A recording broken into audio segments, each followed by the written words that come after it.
My brother slept with my fiancé before I proposed. Now, my daughter demanded a $100,000 reunion. So I served them a merciless dish of cold revenge. Right now, as I stand in the grand foyer of my estate in Lake Forest, everything is perfectly quiet.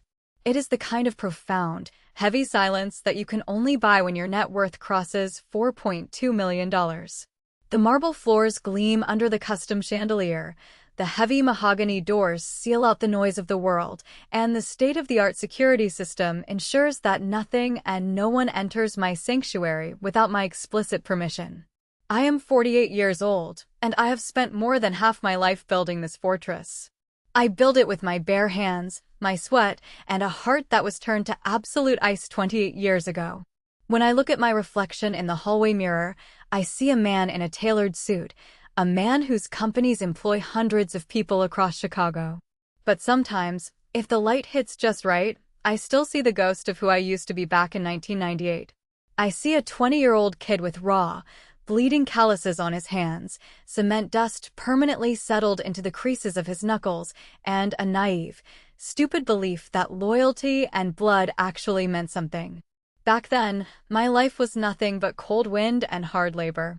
While most kids my age were sitting in warm college lecture halls, I was out on the construction sites at 5 in the morning. The Chicago winters were brutal, the kind of freezing cold that bites right through your cheap jacket and settles deep into your bones. I worked double shifts, pouring concrete, carrying steel beams, and breathing in toxic dust until my lungs burned. I would skip lunch, eating expired canned beans in the cab of a frozen truck, just to save $5 here and $10 there. I would walk 3 miles in the snow just to avoid paying the bus fare. Every single penny I bled for went into a small, battered shoebox hidden under my mattress in the terrible, drafty apartment I shared with my older brother, Gregory. Gregory was 22, and he was everything I was not. He was the golden child, the smart one, the smooth-talking charmer who was getting his master's degree in business administration. My parents adored him. They paid a good chunk of his tuition, while I was expected to make my own way. But even with their help, Gregory liked to live large, so he crashed at my place, living completely rent-free while I paid for the groceries, the electricity, and the heating. He would sleep in until 10 in the morning, wake up, drink the coffee I had bought, and leave his dirty dishes in the sink for me to clean after a 14-hour shift of breaking my back. He used to mock my work clothes. He would stand there in his crisp, pressed button-down shirts, smelling of expensive cologne that he bought with my grocery money, and laugh at the dried mud on my boots. "You have to work smart, little brother, not hard," he would say, flashing that perfect, practiced smile. I never argued. I just nodded and went back to work. I didn't care about the exhaustion or the disrespect. I had a singular, burning focus. Inside that shoebox under my bed, I was slowly, agonizingly accumulating $3,200. To a guy making minimum wage in the late 90s, $3,200 was an astronomical fortune. It was blood money. It was months of skipping meals, enduring frostbite, and ignoring the aching in my spine. And every single dollar of it was destined for one thing: a diamond engagement ring. I was building a foundation for my future, completely blind to the fact that the two people I loved most in the world were already busy tearing it down. The ring was for Monica. We had been together since we were teenagers, and in my young, foolish mind, she was the absolute center of my universe. She was 20 years old, stunningly beautiful, with piercing eyes and a smile that could make me forget how exhausted I was. But looking back now, through the lens of a man who has learned to read people the hard way, I can see the cracks in the foundation. I can see the manipulation that I was too blindly in love to recognize. Monica liked nice things. She liked the idea of a successful man, and she constantly reminded me of the gap between my current reality and her expectations. When I would pick her up for a date, my hands stained with grease and my truck rattling down the street, I could see the subtle flash of embarrassment in her eyes. She would complain about the smell of my work clothes, subtly demanding that we go to expensive steak restaurants instead of the local diners I could actually afford. I would sit across from her, drinking tap water and eating a side salad, just so I could pay for her imported wine and filet mignon. She made me feel like I was infinitely lucky that she even tolerated my presence. She groomed me to believe that my only value in the relationship was my ability to provide, to bleed myself dry to keep her comfortable. And then there was Gregory. He played the role of the supportive older brother flawlessly. On the Wednesday evening before I planned to propose, I was sitting in our cramped kitchen.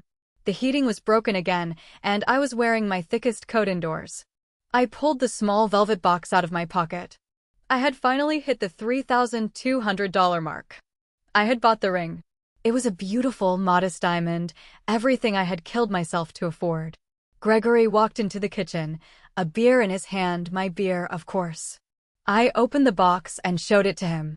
I will never, until the day I die, forget the look on his face. He didn't flinch. He didn't look away.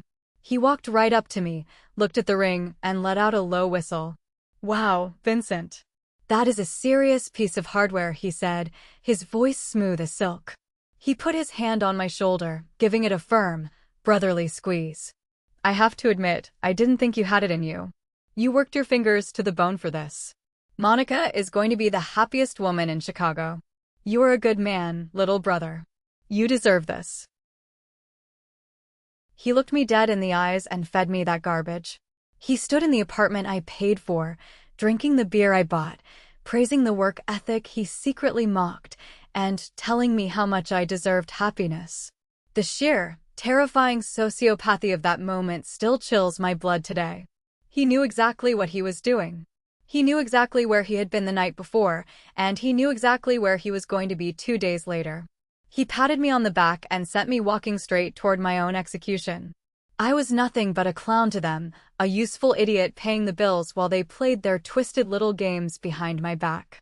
That Friday was supposed to be the beginning of my new life. It was late afternoon, and the foreman at the site, a tough old guy who knew how hard I had been pushing myself, told me to knock off a few hours early. He patted my hard hat and told me to go get my girl. My heart was practically hammering out of my chest. I had the velvet box tucked securely in the inner pocket of my jacket, right over my heart. I took the bus downtown, the heater blasting warm air against my frozen legs.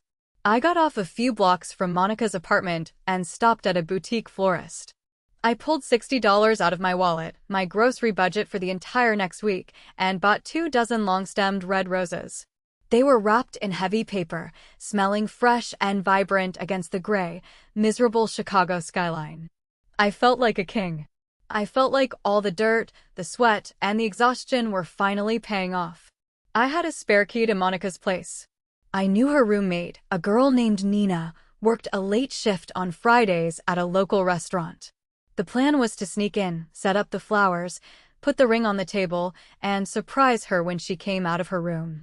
I climbed the 3 flights of stairs, the heavy rubber soles of my work boots squeaking faintly against the worn linoleum. I slipped the key into the lock and turned it as quietly as I could. The apartment was warm. I stepped inside and gently closed the door behind me. Nina's shoes were gone from the entryway rack. The coast was clear. As I stood in the small living room, taking off my jacket, I heard the music. It was coming from Monica's bedroom down the short hallway. It was some slow, sickeningly sweet R&B song she always played when she wanted to set a romantic mood. A sudden wave of confusion hit me. Why would she be playing that if she was alone? I walked down the hallway, the bouquet of red roses clutched tightly in my calloused hands. The bedroom door was cracked open about 3 inches. A faint, musky smell of cheap cologne and sweat drifted out into the hallway. I recognized that cologne. I bought it for Gregory for his birthday. I didn't push the door open immediately. I just stood there and looked through the gap. The image burned itself into my retinas with the force of a branding iron. I didn't just see them. I felt the reality of it physically tear through my stomach. Monica was completely naked on her bed, her head thrown back, her golden hair spread across the pillows. And on top of her, moving with frantic, animalistic energy, was my brother Gregory. They were completely consumed by each other, completely oblivious to the world, oblivious to the man standing in the hallway who had just spent months bleeding for them. For 10 agonizing seconds, time completely stopped. The music seemed to warp and distort. I couldn't breathe. My lungs forgot how to pull in air. My brain refused to process the information. It was a system failure of my entire reality. Then, my fingers went numb. The heavy bouquet of red roses slipped from my grip. It hit the hardwood floor with a soft, devastating thud. The sound was tiny, but to them, it must have sounded like a gunshot. They froze. Gregory whipped his head around, his face suddenly pale, his eyes wide with absolute terror. Monica screamed, a pathetic, high-pitched yelp, and scrambled to pull the bed sheets up over her chest. "Vincent! Oh my God, Vincent, wait!" she shrieked, her voice cracking. Gregory scrambled backward off the bed, stumbling over his own pants, his hands up in a defensive gesture. "Little brother, listen to me. It is not what it looks like." I didn't say a single word. Not one. There were no words in the English language for what I was looking at. I just stared at them, looking at the pathetic, naked truth of who they were. The silence in the hallway was heavier than concrete. I turned around, walked to the front door, and slammed it behind me so hard the picture frames on the walls rattled. I walked out into the freezing Chicago night, and I left that stupid, naive 20-year-old boy dead on the floor of that apartment. The immediate aftermath of that Friday was a blur of cold survival. I went back to the apartment I shared with Gregory, packed everything I owned into 2 duffel bags, and left before he had the courage to show his face. I found a miserable, damp studio apartment on the far south side of the city. It was the kind of place where the pipes rattled all night and the windows were completely useless against the winter wind. I sat on a mattress on the floor, staring at the ceiling, feeling an emptiness that was so profound it bordered on physical agony. I called my mother 2 days later to tell her what happened. I expected outrage. I expected her to banish Gregory from the family. Instead, I got a heavy sigh through the receiver. "Oh, Vincent," she said, her voice dripping with dismissive exhaustion. "Boys will be boys. You know how Gregory is. He has always been a little wild. And Monica, well, maybe she just realized she wanted a man with a real career path. He is your brother. You cannot hold a grudge over a girl. You will calm down, and you two will make up." That was the moment the door completely shut. My own parents chose the golden boy over the victim. They chose the illusion of a perfect, successful son over the ugly truth of his betrayal. I hung up the phone and changed my number the very next morning. 8 months later, they got married.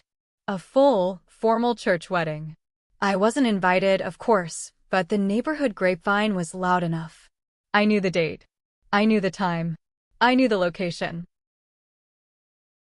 That afternoon, I drove my beat-up work truck and parked it across the street from the church. It was raining, a cold, miserable drizzle that streaked down the windshield.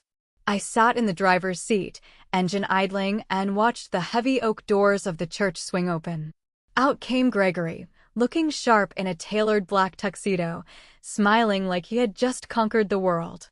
And there was Monica, in a flowing white dress, holding a bouquet of flowers that I bet cost more than the roses I dropped on her bedroom floor. My parents were there, beaming with pride, throwing rice and clapping. I sat in the cold truck and watched my family celebrate my destruction.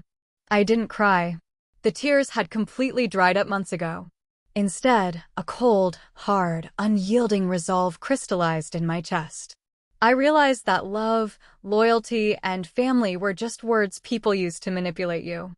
The only thing in this world that actually mattered, the only thing that could truly protect you, was power.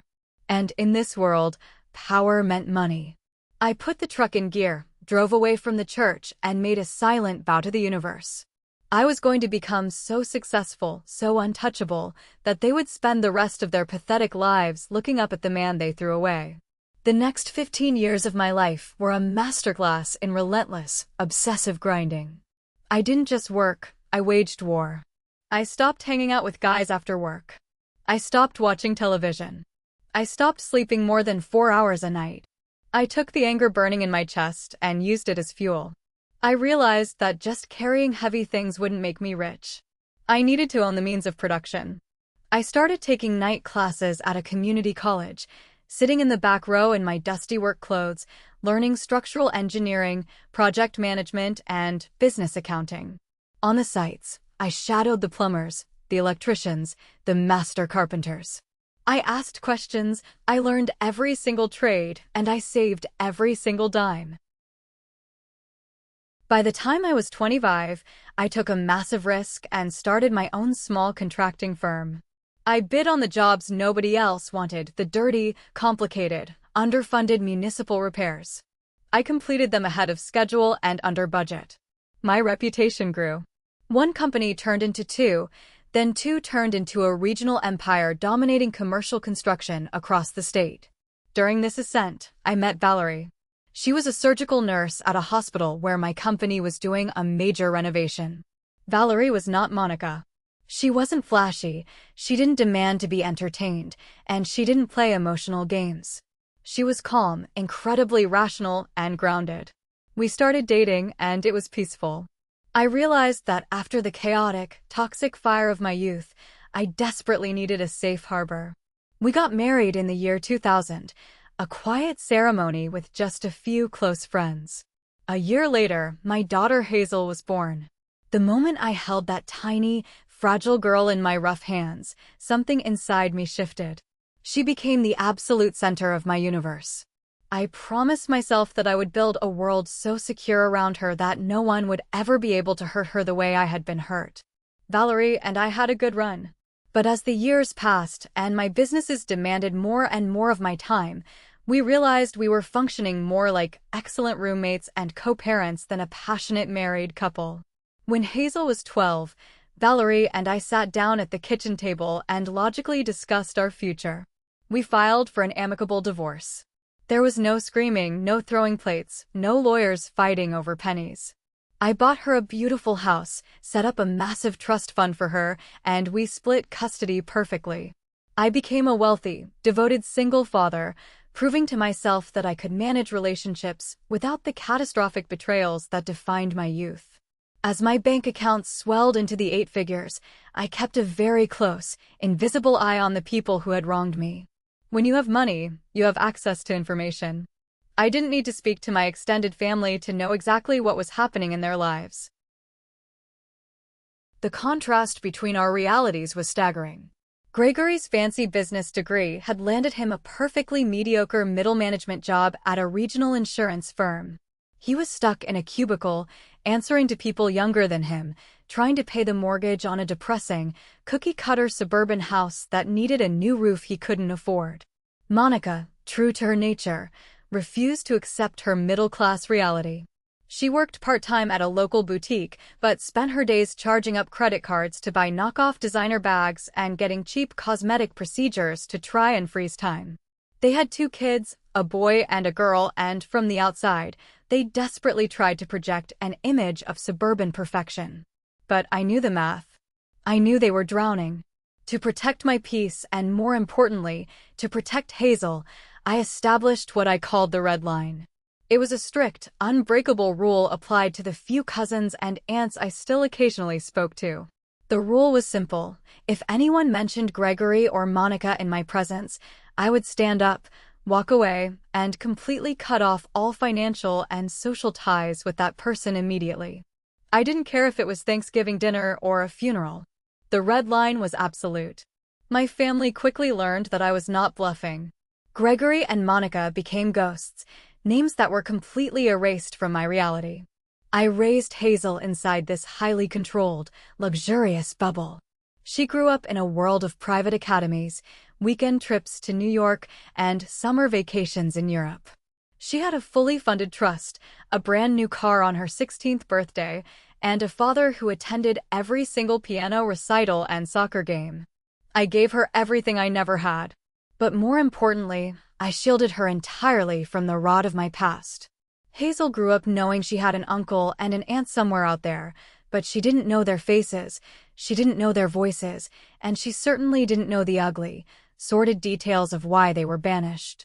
Whenever she asked when she was younger, I simply told her that we had a severe disagreement regarding core values, and it was healthier for everyone to remain apart. I never badmouthed them to her. I wanted her to have a clean heart, unburdened by my trauma. For 24 years, this system worked perfectly. My fortress was impenetrable. But I underestimated the insidious, creeping nature of a desperate woman who saw my daughter as a backdoor to a bank vault. Thank you for following the story up to this point. If you found it interesting, please like the video, subscribe to the channel, and leave a comment with the name of the city you live in. Every comment helps the video reach more viewers. Thank you very much. The fortress walls finally cracked on a perfectly sunny Sunday morning. Hazel, now 25 years old and working as an architect, had invited me to our usual weekend brunch at the country club. She was glowing. Across the table sat Cameron, her boyfriend of 3 years. Cameron was a good kid, a software engineer who treated my daughter with the kind of quiet, steady respect I demanded.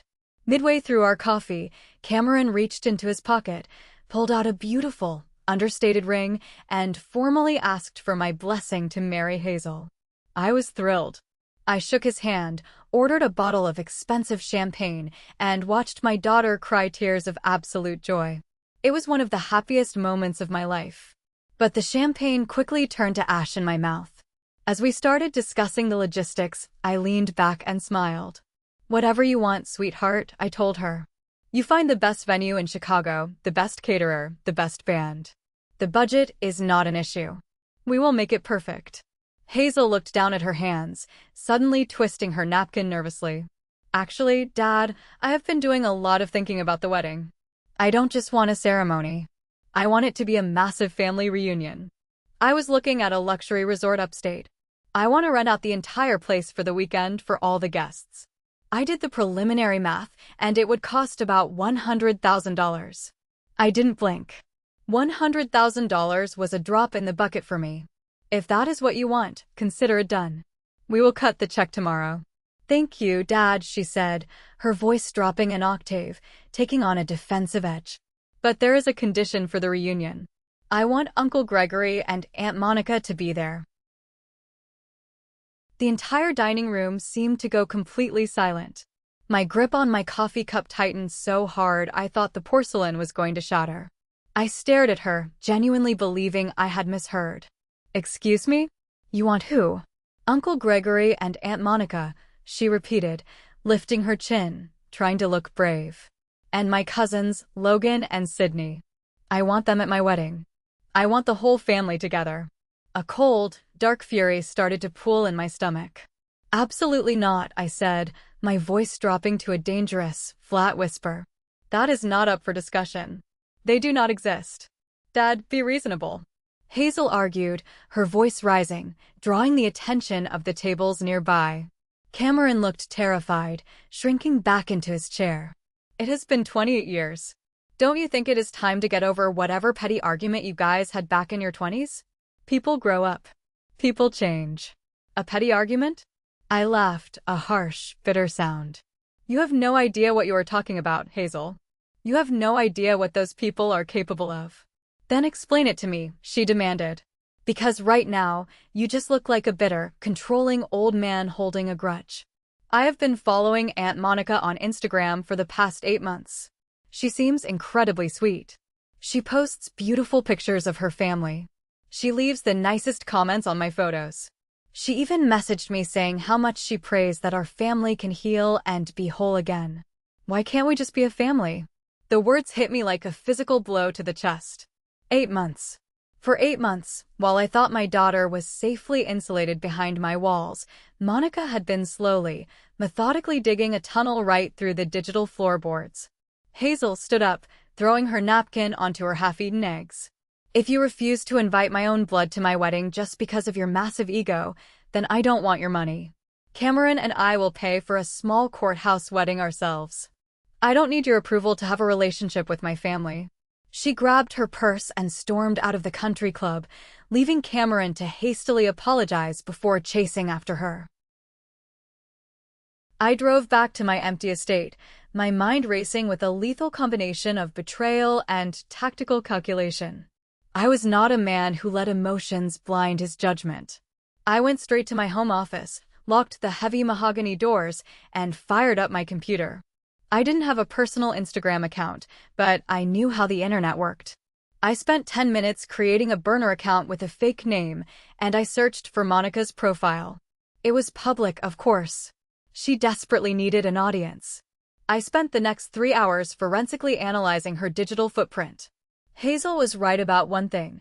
The profile was a masterclass in aggressive, fake suburban perfection. There were hundreds of heavily filtered photos of Monica smiling in her cheap kitchen, posting inspirational quotes about forgiveness, family unity, and letting go of toxic energy. It made me physically nauseous. Then I looked at the interactions. I scrolled back through months of Hazel's public posts. There it was. The infection. It started small. A simple heart emoji on a picture of Hazel's dog. A month later, a comment. So beautiful. You look just like your grandmother. Then, it escalated. Thinking of you today, sweet niece. Praying our family can overcome the past. It was a calculated, predatory grooming process. Monica wasn't reaching out because she missed a niece she had never met. She was a woman drowning in her own failures, looking across the city at a multimillionaire and searching for the weakest point in his armor. Hazel was naturally empathetic, having grown up without trauma, making her the perfect, naive target for a sociopath playing the victim card. Monica was selling my daughter a fantasy of a big, happy, reconciled family, deliberately poisoning Hazel against me by framing my silence as cruel stubbornness. I leaned back in my leather chair, the glow of the monitor reflecting in my cold eyes. This was not a misunderstanding. This was not a desire for family unity. This was a highly orchestrated, targeted financial attack. They were using my daughter's wedding, using my love for my child, as a crowbar to pry open my bank vaults. For 3 weeks, Hazel and I engaged in a brutal, silent standoff. She refused my calls, and I refused to bend. I thought she would eventually realize how ridiculous she was being and come home. I was wrong. The enemy was already inside the gates. It was a Tuesday evening. I had just driven home from a marathon meeting with city planners regarding a new commercial complex. I pulled my car into the long, sweeping driveway of my estate and stopped dead. Parked aggressively across my driveway was a rusty, 10-year-old sedan that leaked oil onto my pristine paving stones. I unlocked the front door and walked into my grand living room. Sitting on my custom Italian leather sofas, looking around like they had just won the lottery, were Gregory and Monica. Hazel was sitting in an armchair opposite them, looking defiant but slightly nervous. I stopped in the archway, my blood freezing in my veins. The physical decay of my enemies was shocking. 20 years of failure had hit them like a freight train. Gregory was practically unrecognizable. He was heavily overweight, his hairline had aggressively receded, and he was sweating through a cheap, poorly fitting gray suit. He looked exhausted, defeated, and deeply uncomfortable. Monica, however, was a completely different horror show. She had clearly spent money she didn't have trying to preserve her 20-year-old face. Her skin was pulled tight from cheap Botox, her lips were overfilled, and she was carrying a fake designer handbag that practically screamed desperation. She was looking around my living room, her eyes darting from the original artwork on the walls to the massive vaulted ceilings, mentally calculating the dollar value of everything she saw. "What the hell is this?" I asked, my voice deadly calm, echoing off the marble floors. Hazel stood up. "Dad, please. Don't be mad. I invited them over. We need to talk like adults. They drove all the way out here to apologize and clear the air." Gregory stood up awkwardly, his hands trembling slightly as he wiped them on his cheap trousers. "Vincent, it has been a long time. You have an incredible home here. Look, we know there is a lot of bad blood." "Get out," I said, pointing a rigid finger at the heavy front doors. "Both of you. Right now.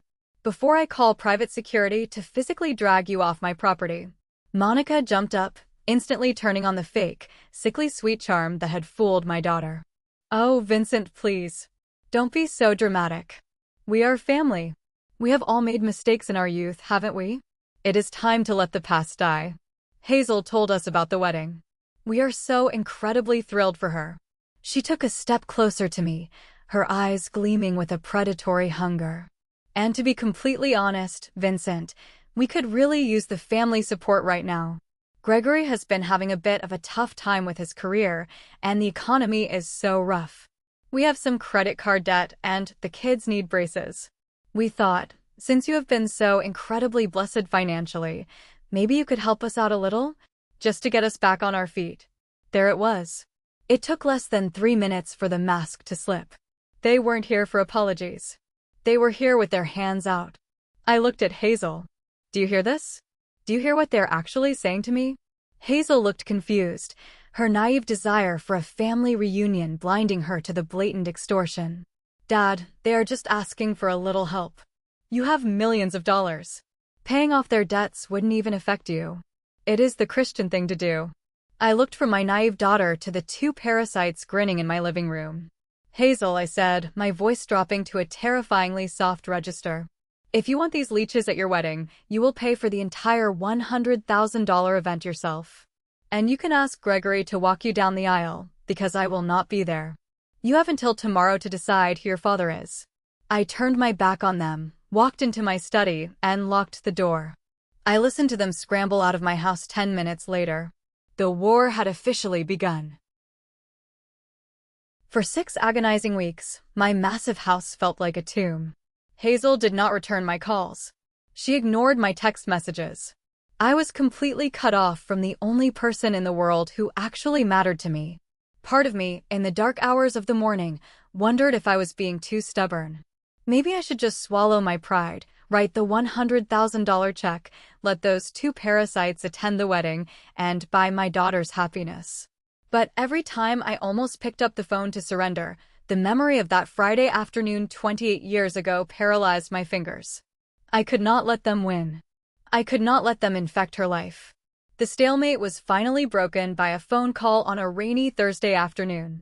It was Hector, an old family friend who used to work with my father. Hector was a straight shooter, a retired mechanic who had always respected my work ethic and never asked me for a dime when I got rich. Vincent, Hector said, his voice raspy through the phone speaker. I know this is not my business, and I know you do not talk to your brother anymore. But I think you need to hear something. I think you are walking blind into a trap. My grip tightened on the phone. What are you talking about, Hector? Hector took a deep breath. I was at a bar downtown last week. I was sitting in a booth in the back, nursing a beer. Gregory and Monica walked in with your cousin Colin. They did not see me. They had been drinking heavily, and they were talking loud. Really loud. Talking about what? I asked, my blood starting to run cold. They are broke, Vincent. Completely broke. Gregory lost his job 6 months ago. They are about to lose their house to the bank. Monica has been maxing out credit cards left and right. Hector paused. But that is not the worst part. They were laughing about your daughter's wedding. They were bragging to Colin about how they had Hazel completely wrapped around their fingers. Monica actually said, and I quote, "Once Vincent forgives us publicly at the wedding in front of all the guests, we can start asking him for the real money. He is worth millions, and we are family. He will be trapped. He will have to pay our debts to save face."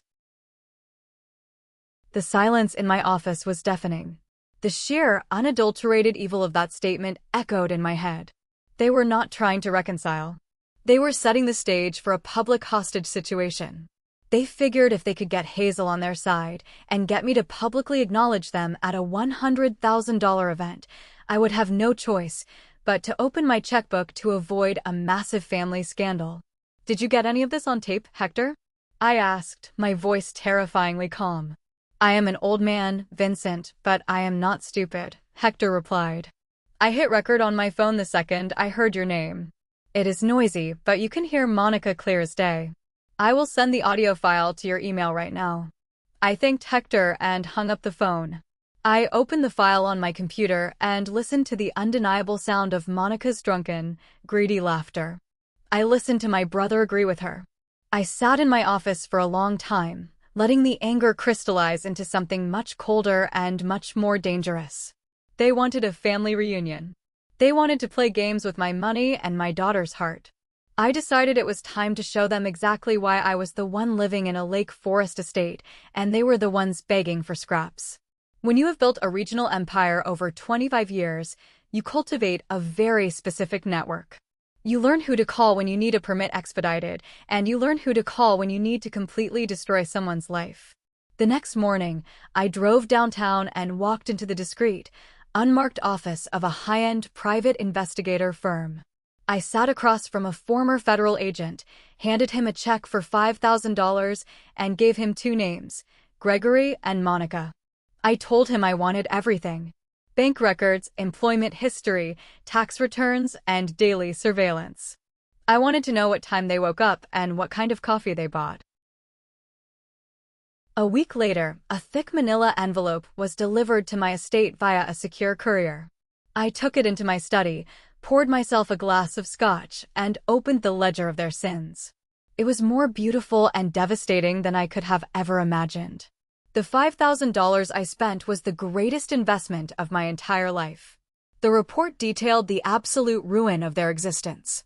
Gregory had not just been laid off due to a bad economy. He had been fired, terminated with extreme prejudice. The dossier contained copies of 3 separate human resources complaints filed by 3 different female coworkers at his insurance firm. Gregory had been sexually harassing them for months. The company had quietly fired him and forced him to sign a non-disclosure agreement to avoid a public lawsuit, but he was completely blacklisted in the corporate insurance industry. He was untouchable. He was a predator. But Monica's file was the true masterpiece. She had run up $47,000 in credit card debt across 6 different cards, desperately buying designer clothes and jewelry to maintain her fake wealthy image on social media. They were 4 months behind on their mortgage, and the bank had already initiated foreclosure proceedings. They owed the government $23,000 in back taxes. They were drowning in a financial ocean, gasping for air, looking at my bank accounts like a life raft. Then I turned to the surveillance photos. The private investigator had earned his fee. There were dozens of high-definition photographs of Monica. She was not spending her days looking for work or praying for family unity. She was spending her Tuesday and Thursday afternoons at a cheap motel on the outskirts of the city. The photos showed her walking into room 214 with a man who looked like he belonged on the cover of a fitness magazine. The dossier identified him as Blake, a 26-year-old personal trainer who drove a motorcycle and lived in his mother's basement. Monica had been cheating on Gregory for 2 solid years. She was taking the last pennies of their failing household to pay for cheap motel rooms with a boy half her age. I looked at the photos of them kissing in the parking lot. The hypocrisy was almost poetic. 28 years ago, she cheated on me with my brother. Now, while my brother was facing bankruptcy and public disgrace, she was cheating on him. They were 2 scorpions in a jar, stinging each other to death, completely oblivious to the fact that I was the one holding the jar. I closed the manila envelope, finished my scotch, and smiled. The ammunition was gathered. It was time to load the weapon. The first step of the execution required bringing my daughter back into the fold. I picked up my phone and called Hazel. She answered on the 4th ring, her voice cold and distant. I told her I was ready to talk. I told her I missed her, and I asked her to meet me at a private booth in a quiet restaurant downtown, far away from Cameron or anyone else. When she sat down across from me, she looked exhausted.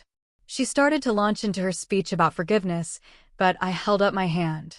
I placed my phone on the table, pulled up the audio file Hector had sent me, and hit play. I watched Hazel's face as the undeniable sound of Monica's drunken voice filled the small space between us. I watched my daughter hear her beloved aunt brag about manipulating her, plotting to use the wedding as a financial trap, and laughing about milking me for millions. Hazel went completely pale. The tears that welled in her eyes were not tears of anger at me, they were tears of absolute humiliation. She realized she had been played. She realized the 8 months of sweet Instagram comments were nothing but the calculated grooming of a con artist. "Dad," she whispered, her voice shaking.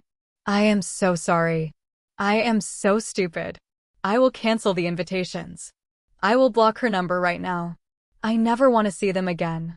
"No," I said, leaning forward. You are not going to cancel anything. You are going to let me handle this. I want you to play along. Tell them I have softened.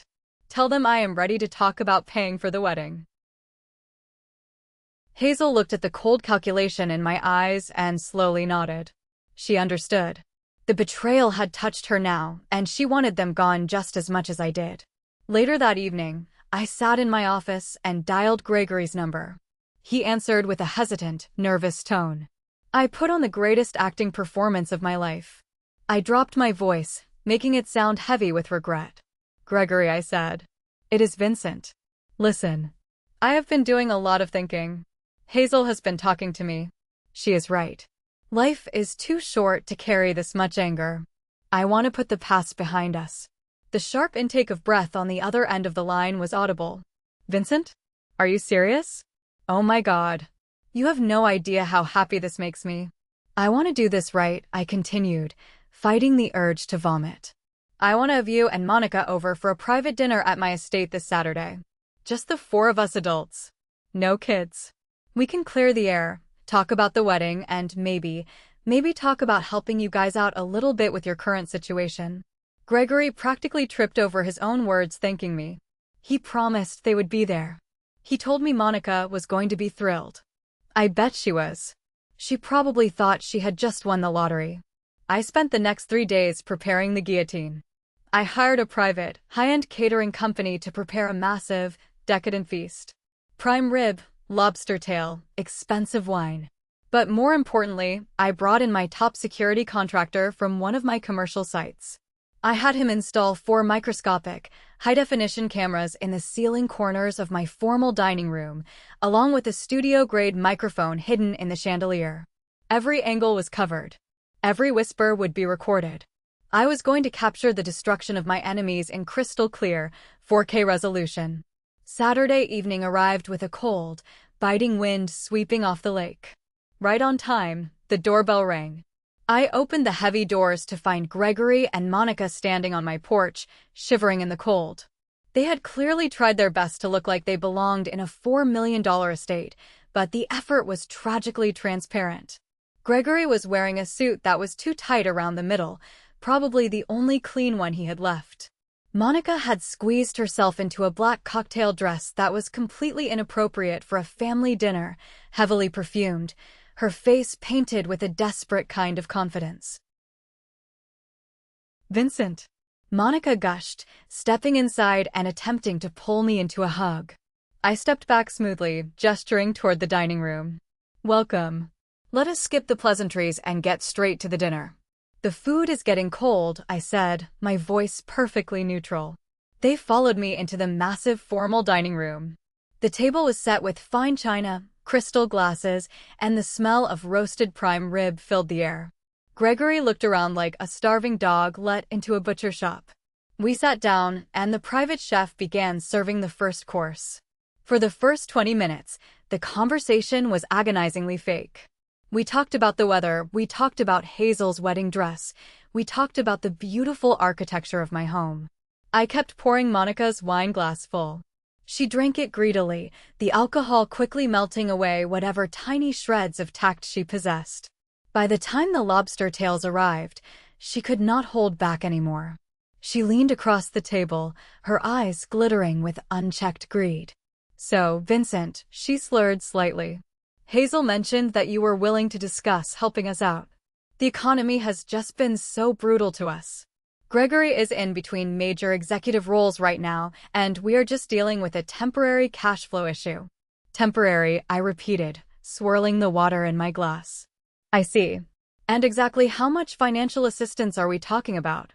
Gregory looked at his plate, suddenly fascinated by his asparagus, but Monica did not hesitate. "We were hoping for a loan. Something to cover the mortgage and the kids' expenses. Maybe $50,000? It is practically spare change for a man in your position, and it would save our family." I set my glass down. The sharp clink of the crystal against the table echoed in the silent room.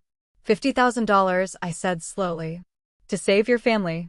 I stood up from my chair, walked over to the mahogany sideboard, and picked up the thick manila envelope I had placed there earlier. I walked back and threw it onto the center of the dining table. It hit the polished wood with a heavy, satisfying thud. "What is that?" Gregory asked, his voice suddenly trembling. "That is my counteroffer," I said, leaning my hands on the table and looking down at them. "You see, Monica, before I hand over $50,000 to the woman who slept with my brother, I like to do a little risk assessment." I reached into the envelope and pulled out the first stack of papers. I tossed them to Gregory. 3 female coworkers, Gregory. 3 separate sexual harassment complaints. You were not laid off because of the economy. You were fired because you are a predator, and you are blacklisted from the entire industry. Gregory's face drained of all color. He looked like he had been shot. "Vincent, those were misunderstandings." I ignored him and pulled out the next document, slamming it in front of Monica. $47,000 in credit card debt. $23,000 owed to the IRS. You are facing foreclosure next Tuesday. Monica's jaw dropped. The fake Botox smile completely vanished, replaced by sheer, naked terror. How did you get this?" she gasped. "But my absolute favorite part," I continued, my voice rising, filling the room with absolute authority. I reached into the envelope one last time and pulled out the 8x10 glossy photographs. I threw them across the table. They fanned out perfectly.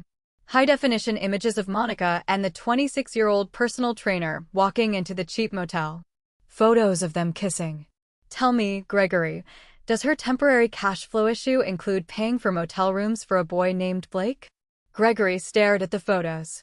His breathing became erratic, his chest heaving.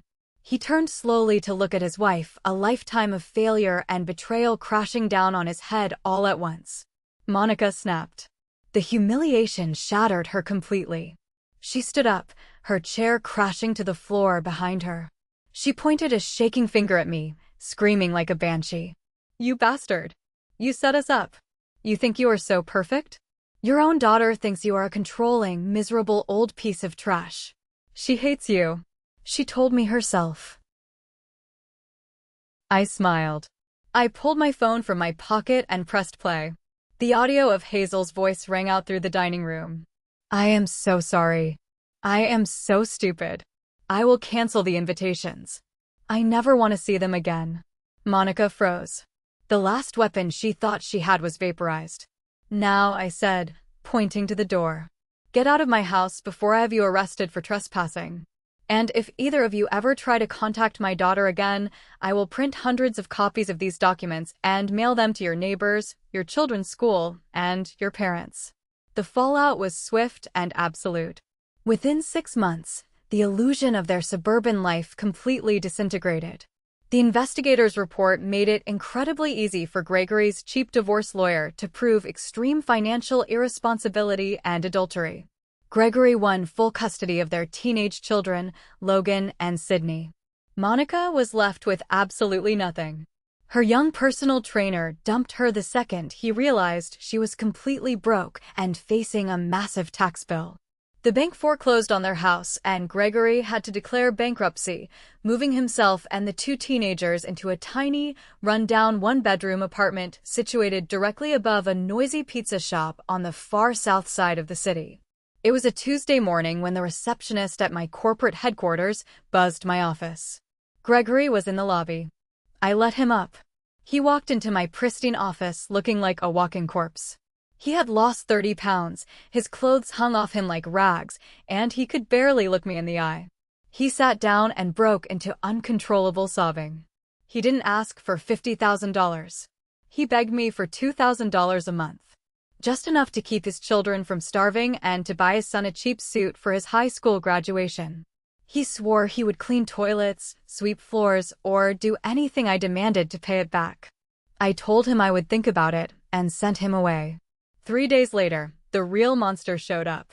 Monica barged past my receptionist, demanding to see me. The expensive facade was completely gone. She was wearing cheap sweatpants, her hair was unwashed, and she looked desperate. She sat in my office and demanded $5,000 a month. Her plan was diabolical. She told me she was going to sue Gregory for full custody of the teenagers, solely because she knew if she had the kids, I would be forced to give her money to support them. She was using her own flesh and blood as hostages for a paycheck. I opened my desk drawer and pulled out a legal document drafted by my team of ruthless corporate lawyers. I placed it in front of her, along with a pen and a certified bank check for exactly $10,000. This is a legal relinquishment of all your parental rights, I told her coldly. You sign away your right to ever see or speak to Logan and Sydney again, and you take this check. You walk out of this building, you leave the state of Illinois, and you never return. If you refuse, you get absolutely nothing, and I will personally fund a legal team to bury you in court until you are in federal prison for tax fraud. She stared at the $10,000. She didn't hesitate for more than 30 seconds. She signed away her children for a stack of paper, grabbed the check, and walked out of my life forever. The following week, I called Gregory back to my office. He sat down, bracing himself for the rejection. I looked at the man who had destroyed my youth, the brother who had slept with my fiancée while I was breaking my back to buy her a ring. He had lost his wife, his career, his house, and his dignity. The scales of justice were finally balanced. I am not going to give you $2,000 a month, I told him. His face fell in absolute despair. I am going to give you $3,000 a month. And I am going to set up fully funded college accounts for Logan and Sydney so they do not end up paying for your mistakes. Gregory stared at me, his mouth opening and closing without sound. But there are strict conditions, I continued, leaning across my desk. You are going to work for me. You are going to be a maintenance supervisor for my commercial properties. You will work 50 hours a week. You will plunge toilets, you will fix broken drywall, and you will earn every single penny of that money. You will provide health insurance for those kids, and you will be the father they deserve. Monica is gone. She signed away her rights. It is just you now. Gregory collapsed out of the chair, dropping to his knees on my office carpet, weeping uncontrollably. Through his tears, he finally looked up at me. I am sorry, Vincent, he choked out. I am so incredibly sorry for what I did to you 28 years ago. I was a coward. You are 10 times the man I will ever be. Get up, Gregory, I said, my voice softer than it had been in decades. Go to work. Hazel's wedding was a masterpiece. It cost exactly $120,000, and there was not a single trace of drama. I walked my beautiful daughter down the aisle, handed her over to a good man, and danced with her under the stars. Looking at her smile, and knowing my nephew and niece were finally safe in a stable home, I felt a strange, unfamiliar sense of peace. I spent 28 years building a fortress to protect myself from the people who were supposed to be my blood. I destroyed my brother's marriage and forced my ex-fiancée to sell her parental rights for $10,000 just to banish her from our lives. Some people in my extended family think I took it too far, acting like a mob boss rather than a brother. But looking at my daughter's happy smile at her wedding and seeing my nephew and niece finally having a stable life without their toxic mother, I don't feel an ounce of regret. So, tell me, am I the jerk for orchestrating a dinner party that ruined their lives, or did they simply reap the exact harvest they sowed 28 years ago? Thanks for watching. If you haven't subscribed yet, make sure to hit that button and turn on notifications so you never miss another crazy family drama. Drop your verdict in the comments below.